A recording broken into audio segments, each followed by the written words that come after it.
Fala, curseiro, se você não me conhece, meu nome é Samuel Luiz, este é o Legislação.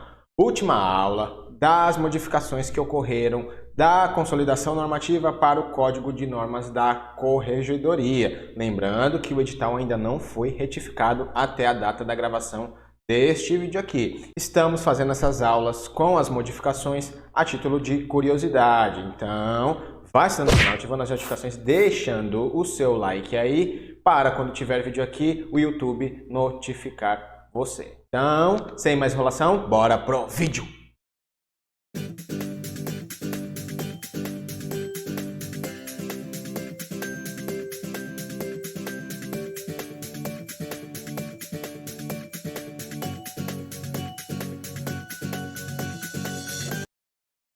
Concurso Tribunal de Estado do Rio de Janeiro, vamos ver aqui nessa aula as modificações entre a consolidação normativa e o Código de Normas da Corregedoria. Essa aula aqui tivemos que dividir em duas partes. Por quê, professor? Porque a parte de alvará de soltura sofreu enorme modificação. Então, optamos por dividi-la para que não ficasse muito extensa. Então, serão duas partes aí essa aula. Hoje, parte 1, amanhã, 8 da noite, a parte 2. O que veremos nessa aula de hoje? Das petições, aí a modificação, né, do encaminhamento de documentos à divisão de captura e polícia interestadual, ADC Polinter, e da expedição e cumprimento do alvará de soltura ou serviço de arquivo SARC, né, o SARC lá da Polinter, e da carta precatória eletrônica. Então, são os três tópicos aí do que veremos de modificação entre essas duas normas, a consolidação normativa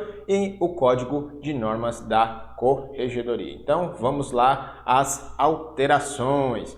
Então, artigo 208, são consideradas petições de juntada impossível. Aqui, os casos de petição de juntada impossível, né? Houve aí uma modificação lá no inciso 4º e o inciso 5º foi acrescentado, não havia. Então, vamos lá. Petições de juntada impossível. As petições recebidas cujo processo esteja arquivado e não contenha pedido de desarquivamento, a petição destinada a processo cuja competência tenha sido declinada e que a baixa tenha sido lançada lá no sistema. 3. A petição física sujeita à distribuição ou anotação lá no distribuidor, cujo pedido de distribuição por dependência já tenha sido deferido.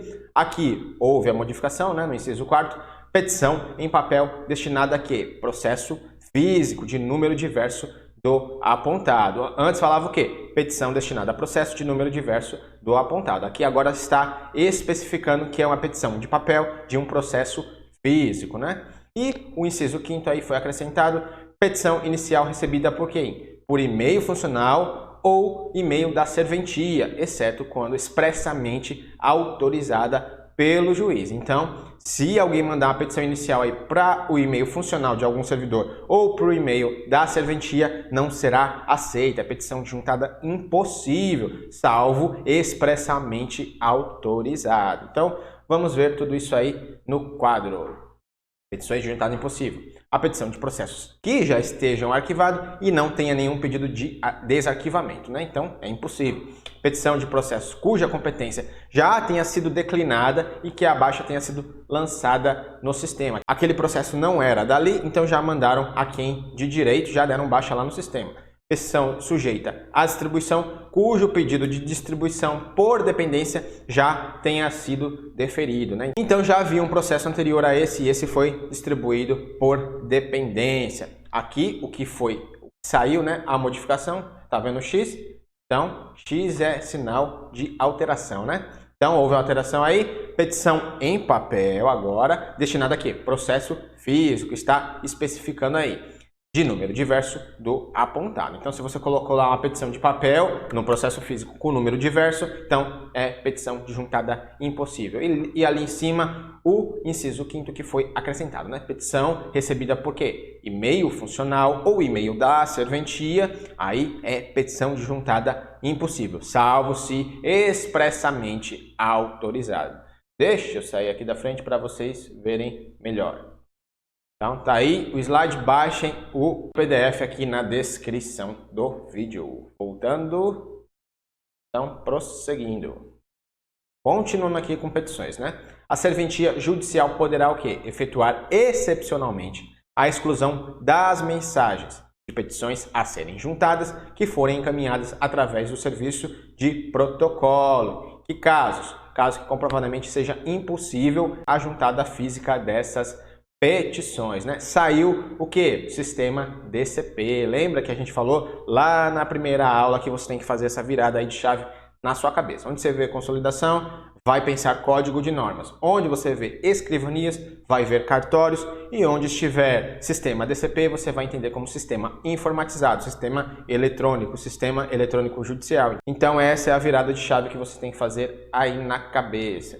Lá, o que modificou? A serventia judicial poderá efetuar a exclusão da mensagem de petições a serem juntadas, não precisando de autorização nesses casos. A própria serventia vai poder ir lá e fazer, que forem encaminhadas através do serviço de protocolo. Saiu aquele sistema DCP. Então, estão aí as alterações. Deixa eu sair aqui da frente para vocês verem melhor. Então, voltando. Próxima alteração. Agora vamos adentrar no ponto que eu falei lá no início da aula, que é a parte de alvará de soltura, muito importante. Se realmente for retificado o edital, isso aqui pode despencar na prova, porque a alteração mudou todo o procedimento. Então, vamos fazer todo o procedimento aqui com vocês novamente. Vamos lá. O alvará de soltura gerado no sistema informatizado só poderá se referir a quem? A uma única pessoa, devendo ser de imediato encaminhado ao magistrado para assinatura eletrônica, porque agora é tudo no sistema. Então, isso aí já havia lá na consolidação, né? Isso aí não foi modificado, está aí. Alvará de soltura, uma única pessoa, gerado no sistema informatizado e deve ir lá de imediato para o juiz assinar eletronicamente. Então, isso aí não mudou. Prosseguindo. Lançada a assinatura eletrônica por quem? Pelo magistrado. Então, você mandou lá para ele o alvará de soltura, ele assinou eletronicamente. As serventias judiciais vão fazer o quê? Realizarão consulta pelo nome do réu, aonde? No Banco Nacional de Mandado de Prisões 2.0. Aqui é um sistema nacional, né? Então, a serventia vai fazer a pesquisa lá pelo nome do réu nesse banco de dados, Banco Nacional de Mandado de Prisões 2.0. Para quê? A fim de verificar a existência de mandado de prisão existente ou mandado de internação pendente de cumprimento, ou verificar se o réu se encontra preso por outro motivo, né? Preso ou internado por outro processo. Então aí vai fazer a pesquisa para verificar essas três coisas: verificar a existência de mandado de prisão ou de internação pendente de cumprimento, ou se ele se encontra preso ou internado por outro processo. Em ato contínuo, após isso aí, o servidor vai realizar os devidos esclarecimentos aonde? Mediante certidão nos próprios autos, né? Com as consultas efetuadas e existência ou não de prejuízo à soltura dele. Então, vamos ver isso aqui bem direitinho no nosso quadro, já, né? No caso de o beneficiário não constar com 21 anos de idade completos, a serventia judicial deverá fazer o quê? Efetuar consulta via e-mail funcional junto a quem? A DC Polinter. Para quê? Para verificação lá no CIP Web, né, o sistema online aí da CP Polinter, quanto à existência de quê? Mandado de busca e apreensão de menor pendente de cumprimento ou medida de internação vigente ainda, que contraindiquem o cumprimento do alvará de soltura. Então, lá naquele primeiro caso era para o maior de 21 anos. Aqui é para o menor de 21 anos. Vai fazer a consulta lá no Banco Nacional de Mandado de Prisões 2.0, depois tem que fazer outra consulta lá na DC Polinter. Para quê? Para ver se lá no sistema deles tem mandado de busca e apreensão de menor pendente de cumprimento ou medida de internação ainda vigente, né? Que pode prejudicar aí a soltura desse réu menor de 21 anos. A consulta será instruída obrigatoriamente com o quê? Com alvará de soltura e com a certidão de esclarecimentos, que contraindica a soltura aí desse cidadão preso, né? Prosseguindo, a consulta será instruída obrigatoriamente com o quê? Com alvará de soltura e com a certidão de esclarecimento, né? Aqui, quando ele for fazer a pesquisa lá na Polinter, ele vai fazer o pedido, né, para ver lá no sistema. Ele vai instruir obrigatoriamente com o quê? Já com a alvará de soltura e com a pesquisa que ele fez anteriormente lá no Banco Nacional de Mandado de Prisões 2.0. em ato contínuo, o servidor vai fazer o quê? Realizar esclarecimentos como? Mediante certidão lá nos autos, com as consultas efetuadas e se há ou não prejuízo à soltura, né? Depois de fazer toda essa consulta aí, ele vai certificar lá, dar os esclarecimentos, colocar as consultas efetuadas e se existe ou não prejuízo à soltura. Vamos ver tudo isso aqui no quadro agora. Então, foi mandado lá para o juiz o alvará de soltura, ele assinou, pronto. Lançada a assinatura eletrônica no alvará de soltura pelo magistrado, as serventias judiciais vão fazer o quê? Vão realizar consulta. Vamos lá, os casos de consulta. Vão realizar consulta. Vamos ver os casos de consulta. Réu maior de 21 anos. Então, essa consulta vai ser feita pelo nome dele aonde? Banco Nacional de Mandado de Prisões 2.0. Para quê? Para verificar a existência de mandado de prisão, internação pendente de cumprimento ou se o réu se encontra preso ou internado por outro processo. Após fazer essa consulta, vai fazer o quê? O servidor vai realizar os devidos esclarecimentos, como nos próprios autos, mediante certidão, com as consultas realizadas e se há ou não prejuízo à soltura. E agora o réu menor de 21 anos, como é que vai se dar essa consulta aí? Pelo nome, né, do réu menor de 21 anos, completo, ele não completou 21 anos ainda, vai fazer a primeira consulta lá no Banco Nacional de Mandado de Prisão 2.0, vai verificar a existência de mandado de prisão, pendente de cumprimento, né, internação pendente de cumprimento também, se o réu se encontra preso ou internado por outro processo. Depois disso, vai fazer outra pesquisa onde? Lá na DC Polinter, via o que? Sistema CIP Web, é o sistema online lá, é o banco de dados online deles. Para quê? Para verificar se tem mandado de busca e apreensão pendente de cumprimento, mandado de busca e apreensão de menor, né? Porque é menor de 21 anos, ele poderia já estar sendo procurado aí por um ato infracional que ele tenha efetuado, né? Medida de internação vigente que contraindiquem o cumprimento do alvará de soltura. Ele já está internado lá cumprindo uma medida socioeducativa por um ato infracional anterior, né? Então, vai fazer essas devidas pesquisas aí e após isso vai fazer o quê? O servidor realizará os devidos esclarecimentos mediante o quê? Certidão nos autos, com as consultas efetuadas e existência ou não de prejuízo à soltura. Deixa eu sair aqui da frente para vocês verem o slide completo. Baixem aí PDF, primeiro link na descrição do vídeo. Voltando, prosseguindo aqui.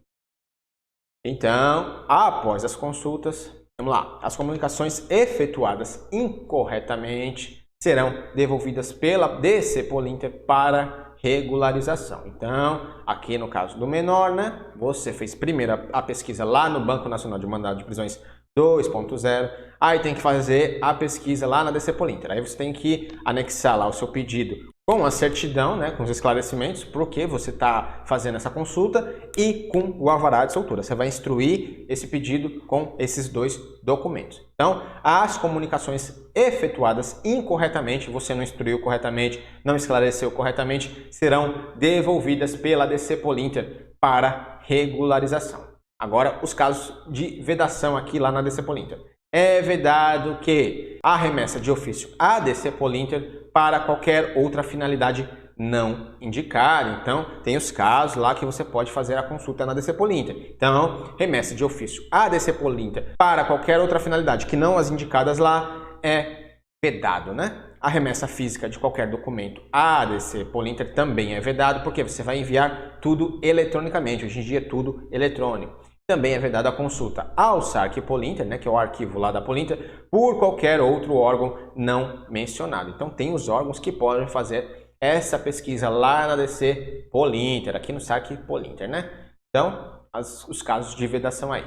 Serão devolvidos pela DC Polinter para regularização as comunicações efetuadas incorretamente. Aí, no caso do menor de 21 anos, que acabei de explicar, né?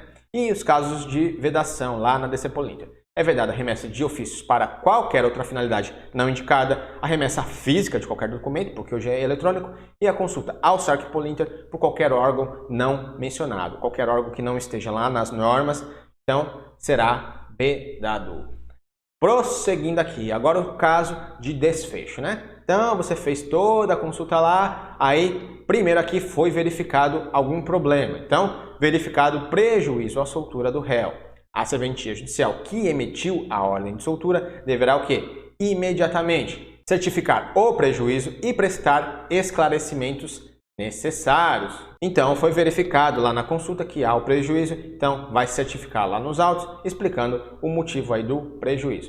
Vai solicitar esclarecimentos, por quê? E-mail funcional ao juízo prolator da ordem judicial que tenha prejudicado a soltura. Então, vai procurar saber os motivos aí por que não vai poder ser feita a soltura.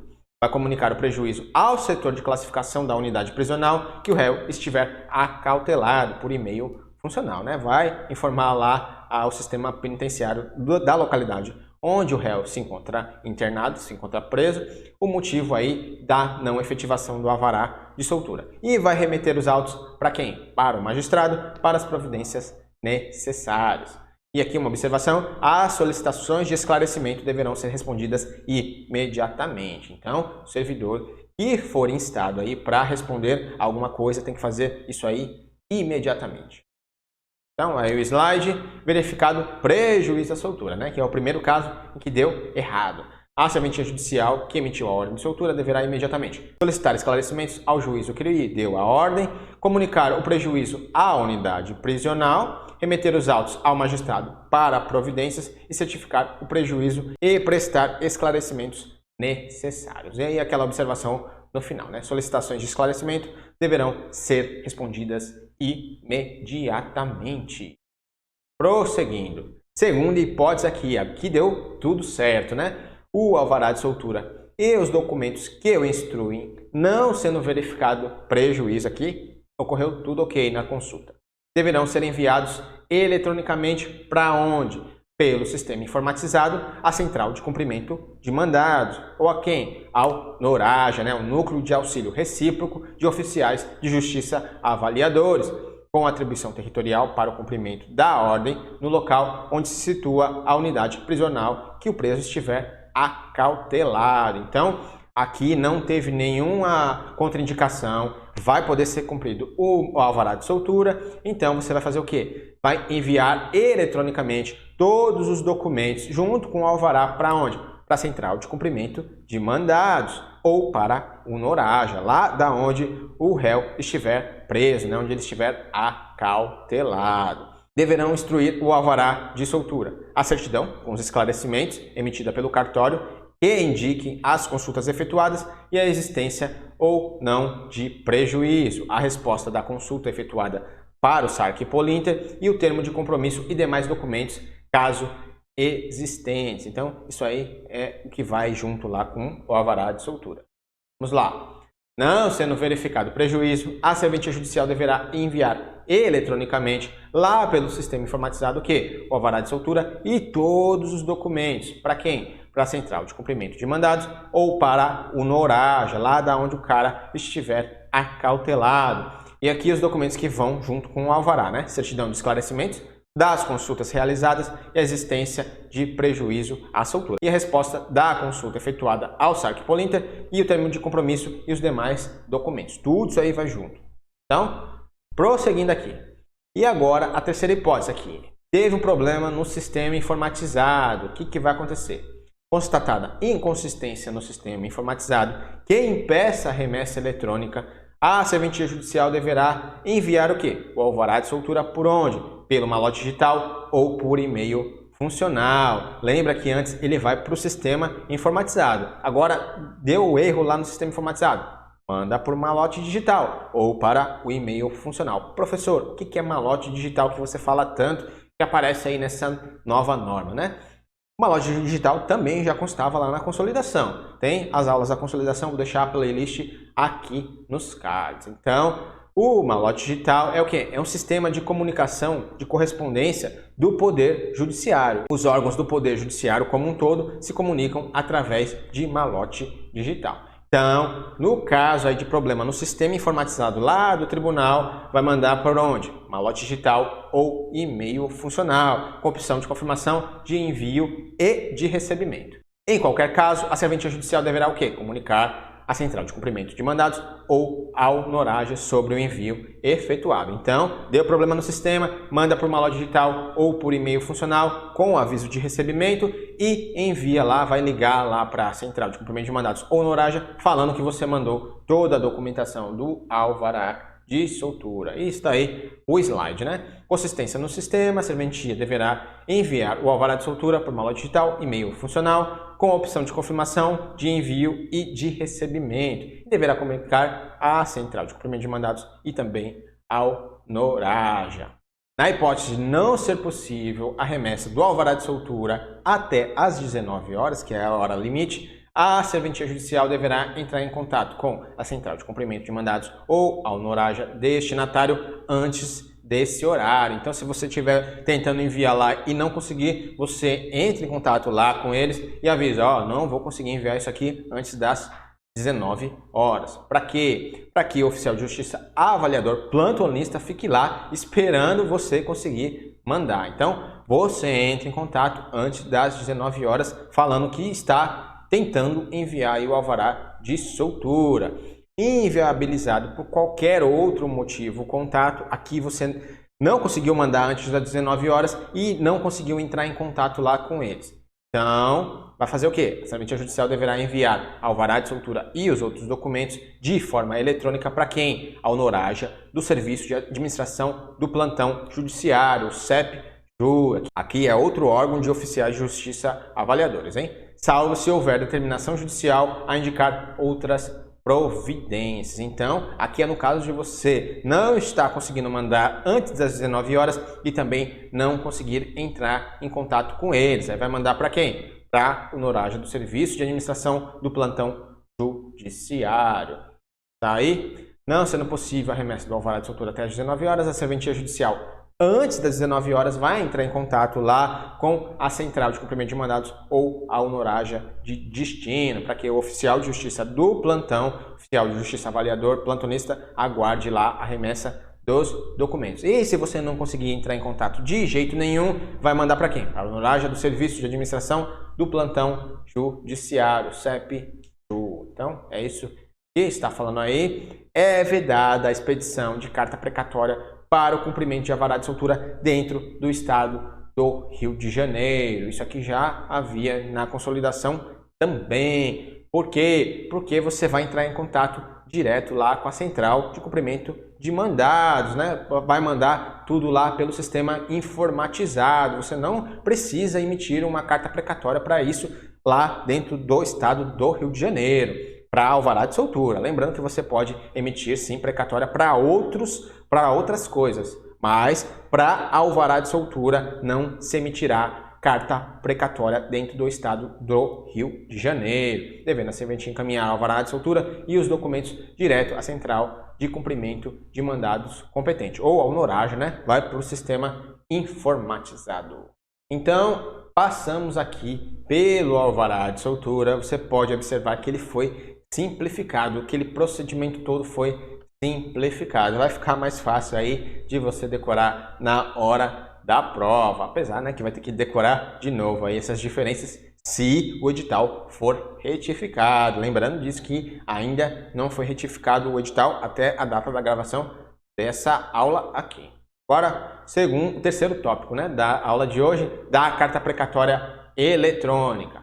As cartas precatórias e os processos serão recebidos eletronicamente de outros tribunais no serviço de distribuição, onde serão distribuídos como processos eletrônicos e somente tramitarão eletronicamente. Então, as cartas precatórias que vierem lá de outros tribunais, aqui foi acrescentado o quê? Cartas precatórias e os processos. Antes só falava carta precatória. Então, agora é carta precatória e os processos serão recebidos eletronicamente quando vierem de outros tribunais lá no serviço de distribuição e só vão tramitar eletronicamente lá no Rio de Janeiro, tudo eletrônico, hein? E como vão ser recebidos? Por malote digital. Esse é o meio que os outros tribunais irão enviar aí carta precatória eletrônica lá para o estado do Rio de Janeiro, lá para o Poder Judiciário do Rio de Janeiro, pelo malote digital. O recebimento de cartas precatórias e outros processos remetidos de outros tribunais no distribuidor será por malote digital, onde após instaurado e distribuído o processo serão juntados eletronicamente todos os documentos eletrônicos encaminhados, né? O processo eletrônico com todos os anexos inseridos será encaminhado aonde? Aqui mudou de novo. Depois que ele era recebido, ele era remetido lá para a serventia. Agora ele vai para onde? Ele é recebido, uma lote digital, que vem com a carta precatória eletrônica.